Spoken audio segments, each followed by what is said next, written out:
तो हम लोग जो है नोमेनक्लेचर प्रैक्टिस करने वाले हैं। तो नोमेनक्लेचर प्रैक्टिस करने से पहले कुछ जो है एब्रीविएशन को हमको जानना ज़रूरी है, क्योंकि वो बहुत ही वाइडली यूज होता है। So these are the examples, these are the important abbreviation you should aware of it, because these are the abbreviations which are frequently used while writing the molecular formula of the coordination compound. That's why you should remember all this abbreviation. So ethylene diamine, ethylene diamine, in short it is written as En, pyridine is written as Py, acetyl acetonate written as ACAC, oxalate is written as OX, urea is written as UR, dimethyl glyoxime is written as DMG, thiourea is written as TU, dimethyl sulfoxide is written as DMSO, diethylene triamine is written as DIEN, triethylene tetramine, triethylene tetramine is written as TRIEN, glycinate ion is written as GLY, dimethyl sulfoxide is written as DMSO. So these are the important abbreviation. You must be aware of it. You should know it. It may be used anywhere in your coordination compound while naming it, while writing the molecular formula. These are the abbreviation which is used, so that's why you must know this.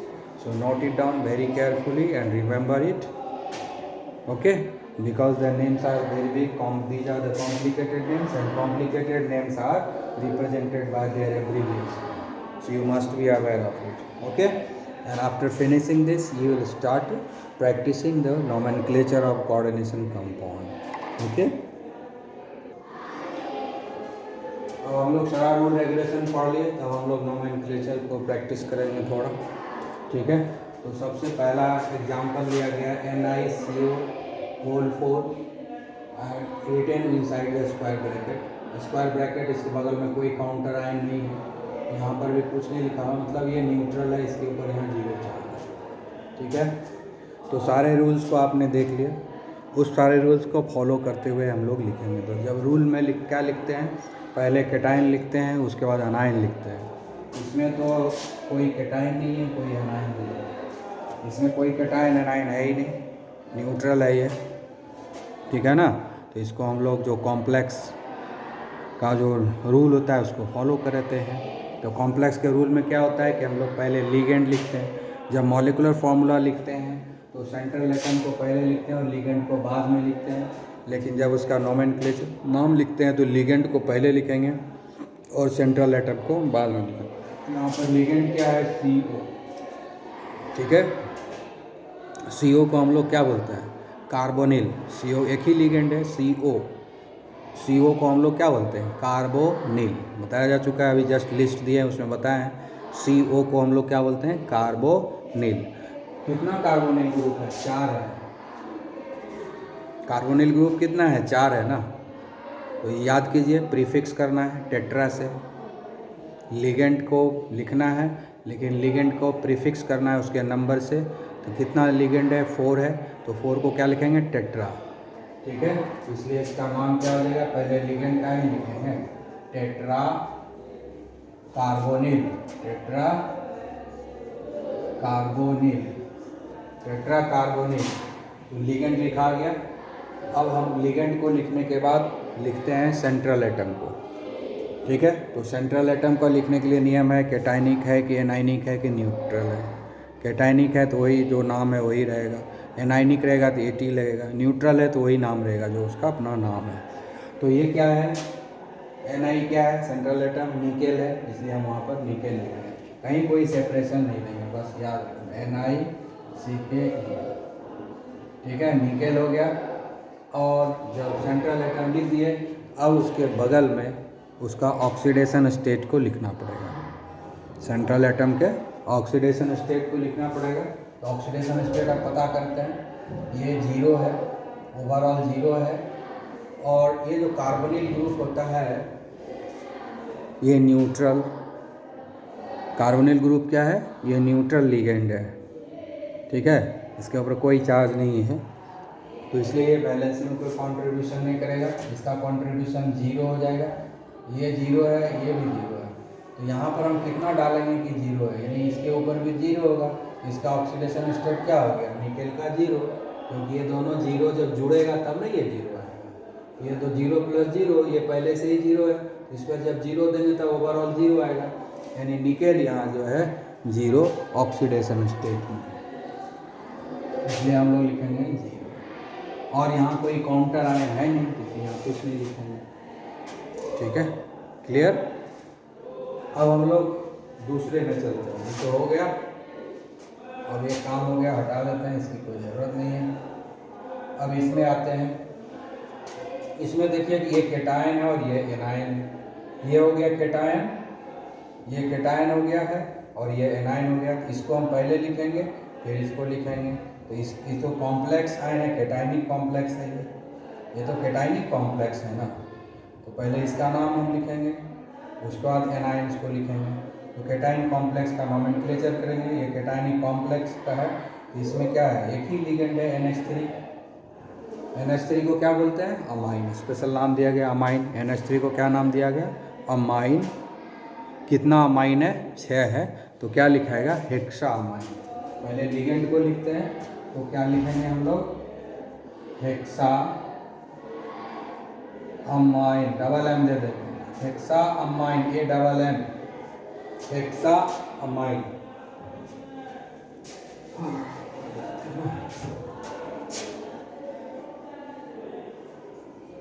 Hexa amine क्या है ये, hexa amine. तो ligand नाम लिखा गया hexa amine.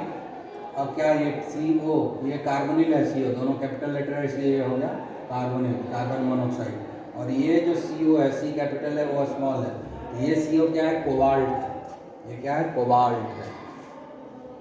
ठीक है ना। अब देखते हैं क्या है, केटायनिक कॉम्प्लेक्स है ना, एक Cl3, एक क्लोरीन पर एक नेगेटिव चार्ज होता है, तो 3 क्लोरीन पर कितना होगा, हाँ 3 नेगेटिव चार्ज होगा। तो जब इस क्लोरीन पर 3 नेगेटिव चार्ज है, तो इस स्क्वायर ब्रैकेट पर कितना होगा, +3 होगा, तब ना दोनों मिला के जीरो होगा। एज ए होल कंपाउंड जो है जीरो हो जाएगा। किसी भी कंपाउंड, दुनिया में कोई भी कंपाउंड के ऊपर ओवरऑल चार्ज कितना होता है, जीरो होता है। तो ये एक कंपाउंड है जिसके ऊपर ओवरऑल चार्ज क्या होगा, जीरो होगा।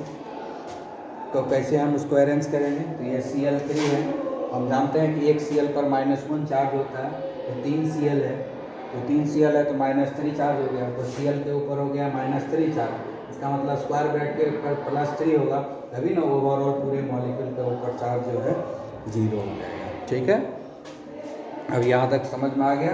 अब आगे बढ़ते हैं। अब ये ओवरऑल चार्ज जो स्क्वायर ब्रैकेट के ऊपर +3 है। अब इसके अंदर देखते हैं। अब क्योंकि इसके बाद हम लोग यहाँ सेंट्रल एटम लिखेंगे, तो सेंट्रल एटम अब चूँकि स्क्वायर ब्रैकेट पर पॉजिटिव चार्ज है, ये केटायनिक कॉम्प्लेक्स हो गया। स्क्वायर ब्रैकेट के ऊपर क्या हो गया, पॉजिटिव चार्ज है, तो ये केटायनिक कॉम्प्लेक्स हो गया। केटायनिक कॉम्प्लेक्स में सेंट्रल एटम को कैसे लिखते हैं, जो उसका ओरिजिनल नेम होता है वही लिख देते हैं। तो इसलिए यहाँ कोबाल्ट है, तो यहाँ पर हम लोग लिख देंगे कोबाल्ट, जो उसका ओरिजिनल नेम है उसी को लिख दिए। अब उसके बगल में जो है हमको ऑक्सीडेशन स्टेट लिखना है, तो ऑक्सीडेशन स्टेट पता करेंगे तभी ना लिखेंगे। तो ऑक्सीडेशन स्टेट पता करने के लिए क्या करना है, ओवरऑल यहाँ +3 लाना है। और अमोनिया जो है न्यूट्रल मॉलिक्यूल होता है, इसका कोई चार्ज नहीं होता है, तो ये जीरो हो गया। ठीक है, अमोनिया न्यूट्रल मॉलिक्यूल है, जैसे कार्बन न्यूट्रल मॉलिक्यूल है, कार्बन मोनोऑक्साइड है ना, ये न्यूट्रल। इसी तरह से अमोनिया है, ये भी न्यूट्रल है, तो इसका चार्ज में कोई कंट्रीब्यूशन नहीं होगा, जीरो होगा। यहाँ जीरो हो गया। अब तो यही है कोबाल्टी बचा है, ओवरऑल यहाँ +3 लाना है। तो इस दोनों को जोड़ने के बाद ना ओवरऑल आएगा। तो यहाँ पर हम कितना दें कि यहाँ +3 आ जाएगा, इसका मतलब है कि यहाँ पर हम +3 देंगे, +3 और जीरो को जब हम ऐड करेंगे तो +3 आ जाएगा। यानी कोबाल्ट का जो ऑक्सीडेशन स्टेट है वो 3 है। कोबाल्ट का ऑक्सीडेशन स्टेट क्या है, 3 है, इसलिए रोमन लेटर में हम लोग लिख दिए। अब ये हमारा केटायन का नोमेनक्लेचर कंप्लीट हो गया। केटायन का ये नाम हो गया हेक्सा अमाइन कोबाल्ट 3, ये केटायन का नाम हो गया। अब हम लोग एनायन का नाम लिखेंगे। एनायन क्या है हमारा, क्लोरीन है, यहाँ देख रहे हैं। ये क्या हो गया, क्लोराइड। ये क्या हो गया, क्लोराइड। थोड़ा सा स्पेस छोड़ के लिख देंगे क्लोराइड। ये एनायन हो गया, कैटाइन। तो इस तरीके से हम लोग नाम लिखते हैं, ठीक है। अब हम यहाँ आ जाते हैं, इसमें आएंगे, ये भी कोबाल्ट है, ये अमाइन है और ये क्लोरीन है। क्लोरीन है मतलब क्लोरीडो है, तो ये कैटाइन है और ये एनाइन है। ये क्या है, कैटाइन है और ये एनाइन है। पहले इसका हम नाम लिखते हैं। कैटाइन पहले है लिखा हुआ है यहाँ पर, तो कैटाइन का पहले नाम लिखेंगे। कैटाइन क्या है, कॉम्प्लेक्स है। कैटाइन क्या है, कॉम्प्लेक्स है, ठीक है। किस तरह का कॉम्प्लेक्स है, कैटाइनिक है कि एनाइनिक है, ये पता कर लेते हैं। यहाँ Cl2 है, एक Cl पर -1 होता है, तो 2 Cl पर कितना होगा, -2 होगा। एक Cl पर -1 तो 2 Cl पर -2 हो गया। तो जब इस पर -2 है, तो इसका मतलब इस स्क्वायर ब्रैकेट के ऊपर +2 होगा, तब ना ओवरऑल 0 हो जाएगा, +2 -2 0। तो ओवरऑल न्यूट्रल मॉलिक्यूल है ये, सारा मॉलिक्यूल न्यूट्रल ही होता है। इसके बारे में क्या बात करेंगे, दुनिया का हर मॉलिक्यूल न्यूट्रल मॉलिक्यूल होता है। तो इसलिए अगर इस पर -2 है, जिस पर +2 होगा, तभी ये न्यूट्रल होगा, ठीक है। ये न्यूट्रल हो गया, ठीक है। अब जो है स्क्वायर ब्रैकेट के ऊपर क्या हो गया, पॉजिटिव चार्ज हो गया, इसलिए ये कैटाइनिक कॉम्प्लेक्स है। ये क्या है, कैटाइनिक कॉम्प्लेक्स, ठीक है। तो नाम उसी के हिसाब से लिखेंगे। अब इसका नाम लिखते हैं, तो यहाँ पर क्या है, अमाइन, और यहाँ पर क्या है, क्लोरीन। यहाँ पर क्या है, अमाइन ए से शुरू होता है, क्लोरीन जो है सी से शुरू होता है। अमाइन ए से शुरू होता है, क्लोरीन सी से शुरू होता है। अल्फ़ाबेटिकली ए पहले आएगा तब सी आएगा, ए के बाद सी आता है, इसलिए अमाइन को हम पहले लिखेंगे और क्लोरिडो को उसके बाद लिखेंगे। हालांकि अमाइन यहाँ क्या टो है, 5 टो है, तो हम हेक्सामाइन लिखेंगे। लेकिन जानते हैं कि जो प्रीफिक्स होता है नंबर का, उसको अल्फ़ाबेटिकल ऑर्डर में कोई स्थान नहीं दिया जाता है, ठीक है। तो इसलिए हम लोग लिखेंगे पेंटा। यहाँ पर 5 गो अमाइन है ना, तो लिखेंगे हम लोग पेंटा। 5 अमाइन है तो पेंटा हो गया। अमाइन, AMMINE, पेंटा अमाइन, पेंटा अमाइन हो गया। ए से शुरू हुआ अमाइन, इसलिए पहले लिखे। उसके बाद दूसरा लिगेंड है यहाँ पर Cl, तो हम उसको अल्फ़ाबेटिकली अरेंज कर देंगे, क्लोरिडो। क्लोरिडो, क्लोरिडो भी लिख सकते हैं, क्लोरो भी लिख सकते हैं, ठीक है ना। क्लोरिडो लिखे, पेंटा अमाइन क्लोरिडो। अब हम क्या लिखेंगे, सेंट्रल एटम का नाम, लिगेंड को लिख दिया। अब सेंट्रल एटम क्या है, कोबाल्ट है, ठीक है। कैटाइनिक कॉम्प्लेक्स है, तो जो इसका ओरिजिनल नाम है वही लिखाएगा, ठीक है। तो ओरिजिनल नाम इसका क्या है, कोबाल्ट, ठीक है। और इसके बगल में अब हमको क्या देना है, ऑक्सीडेशन स्टेट। ऑक्सीडेशन स्टेट निकाल लेते हैं। ये +2 है ओवरऑल। अब ये Cl है, इसके चलते जो है -1 आता है।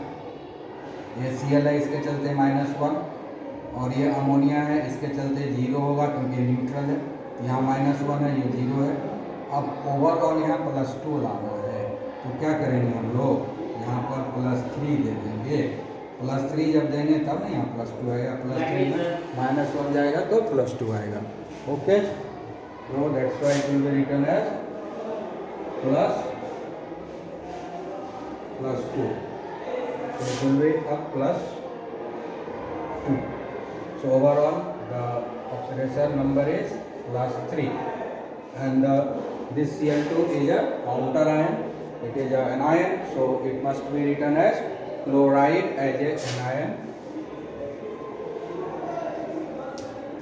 Okay, so in this way your nomenclature gets finished. Okay, have a nice day. Okay, now we'll meet another day. Okay, have a nice day.